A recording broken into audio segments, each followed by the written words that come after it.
अस्सलाम वालेकुम स्टूडेंट्स, आज हम इलेक्ट्रोमैग्नेटिक इंडक्शन का सेकंड लेक्चर स्टार्ट कर रहे हैं और आज का हमारा टॉपिक है emotional EMF. First of all आज के लेक्चर पे एक नज़र कि आज हमने जिन टॉपिक्स को कवर करना है, सबसे पहली चीज़ जो हमने अंडरस्टैंड करनी है वो इमोशनल ईएमएफ का इंट्रोडक्शन है। जी इमोशनल ईएमएफ है क्या, उसके बाद इसकी डेरिवेशन हमने करनी है, then factors affecting emotional EMF and last में मोर ऑन इमोशनल ईएमएफ। इसका हम थोड़ा सा एनालिसिस भी करेंगे। फर्स्ट ऑफ ऑल इसका इंट्रोडक्शन। अब इससे प्रीवियस लेक्चर में हमने इस चीज़ को अंडरस्टैंड किया था कि अगर किसी भी कॉइल में से, किसी लूप में से, किसी कंडक्टर के अक्रॉस अगर मैग्नेटिक फील्ड चेंज होगी, इन जनरली अगर बात करें मैग्नेटिक फ्लक्स चेंज होगा, तो फिर उसमें एक ईएमएफ प्रोड्यूस हो जाएगी जिसको हम इंड्यूस्ड ईएमएफ बोलते हैं। और इस इंड्यूस्ड ईएमएफ की वजह से जो उसमें करंट फ्लो करेगा इसको हम बोलेंगे इंड्यूस्ड करंट। अब उसमें इंड्यूस्ड ईएमएफ प्रोड्यूस करवाने के 4 मेथड्स हमने पढ़े थे कि यह पॉसिबल है कि हम कॉइल को मैग्नेट की तरफ मूव करवा दें, या फिर मैग्नेट को कॉइल की तरफ मूव करवा दें, या हम फिर कॉइल का एरिया चेंज कर लें, कॉइल को कांस्टेंट मैग्नेटिक फील्ड में रोटेट करवा दें, या फिर एक नियर बाय कॉइल में करंट चेंज करने की वजह से इंड्यूस्ड ईएमएफ करवा ली जाए। तो ये 4 मेथड्स पढ़े थे। तो चारों मेथड्स का जब हमने एनालिसिस किया था तो हम एक ही बात कंक्लूड कर रहे थे कि हमारा मकसद जो होगा वो सिर्फ एक चीज़ होगी कि हम किसी तरीके से मैग्नेटिक फ्लक्स को चेंज करवा लें। अब यही हम असल में करना चाह रहे हैं, हम कॉइल में से मैग्नेटिक फ्लक्स को चेंज करवाना चाह रहे हैं। मैग्नेटिक फ्लक्स अगर चेंज होगा तो इंड्यूस्ड ईएमएफ प्रोड्यूस होगी। अब इसमें से हम एक मेथड उठा रहे हैं कि अगर कोई भी कंडक्टर मैग्नेटिक फील्ड में मूव करवाया जाए तो उसके मैग्नेटिक फील्ड में मूव करने की वजह से जो ईएमएफ इंड्यूस्ड होगी उसको हम बोलेंगे इमोशनल ईएमएफ। तो इसका एक दफ़ा ज़रा डेफिनेशन हम देख लें proper. The EMF induced by the motion of a conductor across a magnetic field is called motional EMF. ऐसी ईएमएफ जो किसी कंडक्टर के मैग्नेटिक फील्ड में मूव करने की वजह से प्रोड्यूस होती है, इंड्यूस होती है, इस इंड्यूस्ड ईएमएफ को हम बोलेंगे मोशनल ईएमएफ। अब ये चीज़ हमें पता है कि जब भी कंडक्टर मैग्नेटिक फील्ड में मूव करेगा तो मैग्नेटिक फ्लक्स चेंज होगा, मैग्नेटिक फ्लक्स चेंज होगा तो फिर ईएमएफ इंड्यूस हो जाएगी। अब ये डायग्राम में भी देख सकते हैं, ये हमारे पास एक लूप है, कंडक्टिंग रेल्स हैं, इसके ऊपर हमने एक ब्राउन कलर का कंडक्टिंग रॉड प्लेस किया हुआ है। ये फ्री टू मूव है, इसको हम राइट साइड पे या लेफ़्ट साइड पे मूव करवा सकते हैं। इस रीजन में magnetic field into the board है, क्रॉस की जो कन्वेंशन है यूज़ की गई है। तो इस रॉड को जब हम मूव करवाएंगे, अगर हम इसके किसी भी 2 एंड्स पे गैल्वानोमीटर कनेक्ट कर दें तो इस चीज़ को हम अंडरस्टैंड कर सकते हैं कि इसमें ईएमएफ इंड्यूस होगी जिसकी वजह से गैल्वानोमीटर की नीडल डिफ्लेक्ट करेगी। अब डेरिवेशन जब हमने इसकी करनी है तो इसी केस को हम अंडरस्टैंड कर रहे हैं जी। हम कंसीडर कर रहे हैं जी 2 कंडक्टिंग रेल्स हैं, इसके ऊपर हमने एक रॉड प्लेस किया है जिसकी लेंथ L है, और ये रॉड फ्री टू मूव है जिसको राइट वर्ड या लेफ्ट वर्ड मूव करवाया जा सकता है।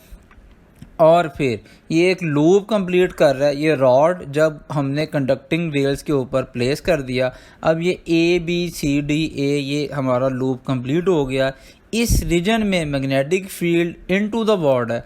अब हम क्या करेंगे, अब हम रॉड को राइट साइड पे मूव करवाएंगे। जब राइट साइड पे हम रॉड को मूव करवाएंगे किसी वेलोसिटी v के साथ, हम कांस्टेंट वेलोसिटी के साथ। एक बात यहाँ पे मैं आपको बता दूँ कि हम रॉड को कांस्टेंट वेलोसिटी के साथ मूव करवाएंगे राइट साइड की तरफ। ये कांस्टेंट वेलोसिटी क्यों यूज़ करनी है अभी तो इसको अंडरस्टैंड कर लें। ये एंड में जब इसका एनालिसिस करेंगे तब हम इसको फर्दर भी स्टडी कर लेंगे। हम जब रॉड को राइट साइड पे मूव करवाएंगे, अब उसकी वजह से क्या होगा, अब देखें ये रॉड है, अब इस रॉड में चार्जेस हैं। जब इसमें चार्जेस हैं तो फिर जिस स्पीड के साथ रॉड मूव करेगा उसी स्पीड के साथ चार्जेस भी मूव करेंगे। अब इस चीज़ को हम प्रीवियस ब्रांच जो कि इलेक्ट्रोमैग्नेटिज्म थी उसमें हमने स्टडी किया था। जब भी कोई चार्ज एक्सटर्नल मैग्नेटिक फील्ड में मूव करेगा तो उसके ऊपर एक फोर्स एक्ट करेगी, फोर्स होना मूविंग चार्ज। ये हमारा लेक्चर भी था इस पे, जो उसके हमने कैलकुलेट भी की थी। अब अंडरस्टूड बात होगी, हम यहाँ पे सिर्फ एग्जांपल के तौर पे एक पॉजिटिव चार्ज को कंसीडर कर रहे हैं। अब जब रॉड राइट साइड को मूव करेगा तो ये पॉजिटिव चार्ज ये इस रॉड के अंदर है, तो ये भी राइट साइड को मूव करेगा। जब ये राइट साइड को मूव करेगा तो अब क्या होगा, अब इसके ऊपर एक फोर्स एक्ट करेगी। अब राइट हैंड रूल से वो फोर्स कैलकुलेट की जा सकती है कि वो जो फोर्स एक्ट करेगी that force will be in the direction of A point, ये अपवर्ड फोर्स एक्ट करेगी।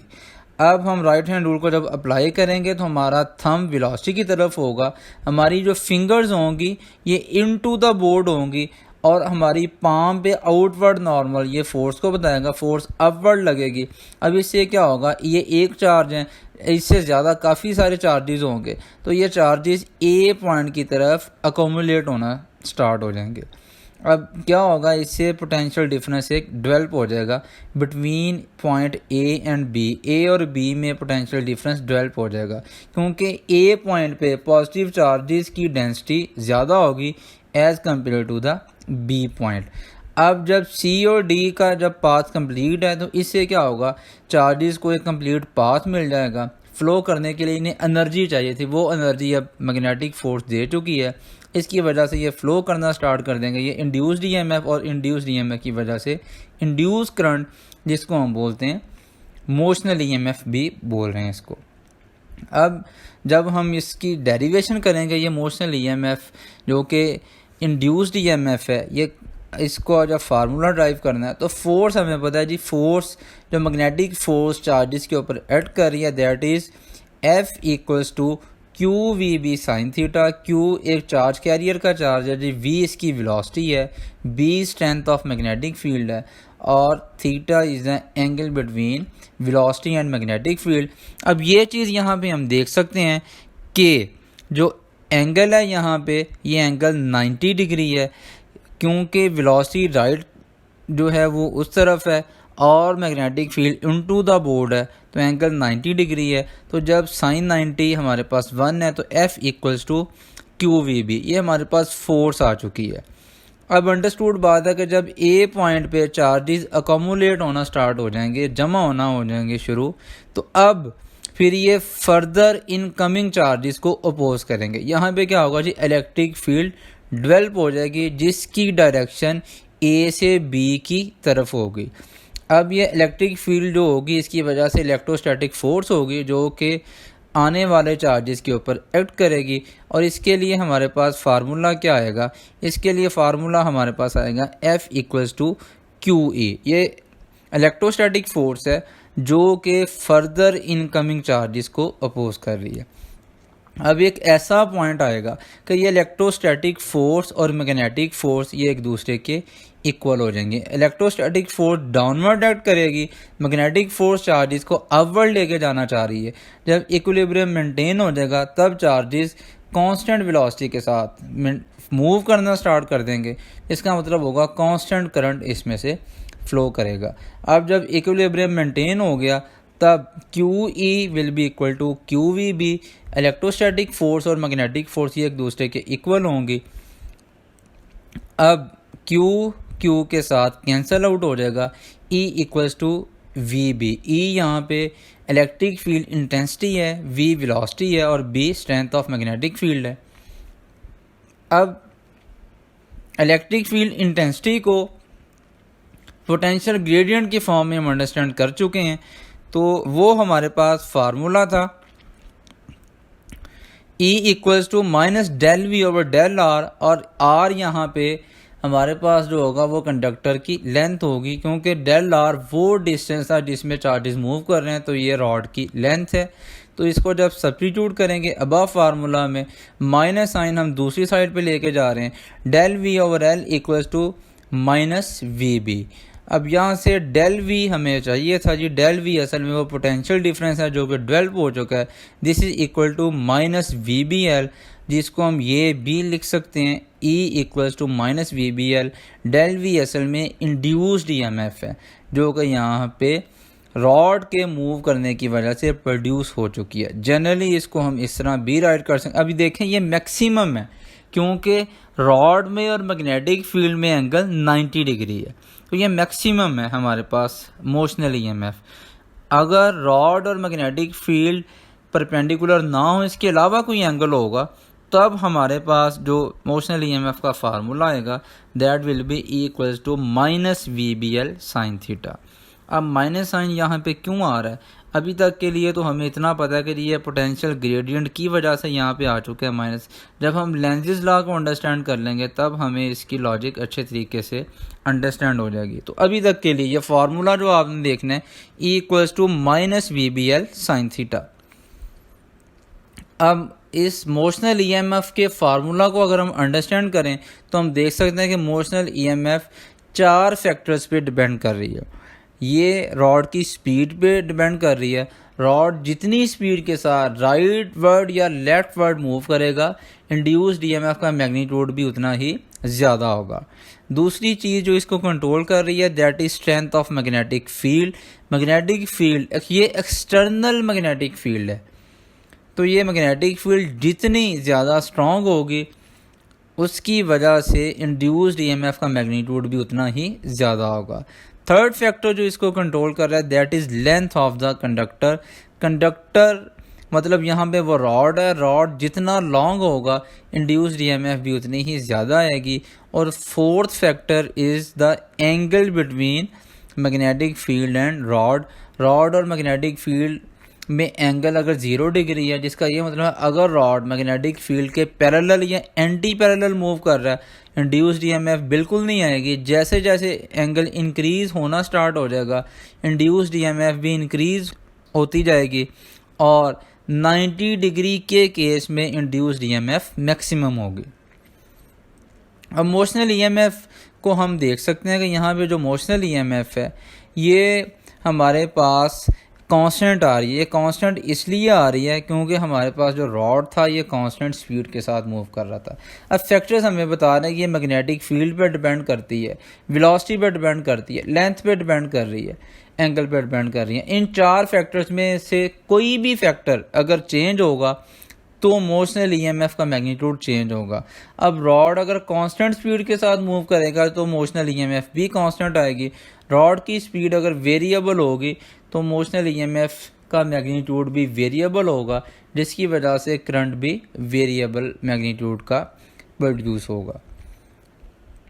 और दूसरी चीज़ ये भी अंडरस्टैंड इसमें हम जो है वो कर सकते हैं कि जब इनिशियली हमने रॉड को मूव करवाया चार्जेस ए की तरफ जमा होना स्टार्ट हो गए।